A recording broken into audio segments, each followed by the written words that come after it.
The National Weather Service in Lubbock, Texas has issued a severe thunderstorm warning for Childress County in the Panhandle of Texas, Northern Hall County in the Panhandle of Texas, until 11:30 p.m.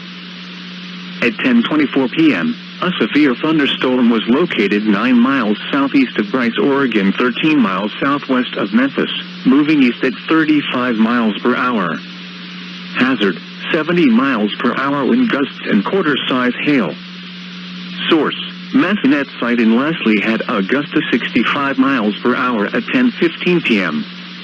Impact, hail damage to vehicles is expected. Expect considerable tree damage. Wind damage is also likely to mobile homes, roofs, and outbuildings. Locations impacted include Childress, Memphis, Kirkland, Estillane, Lakeview, and Prosper Community.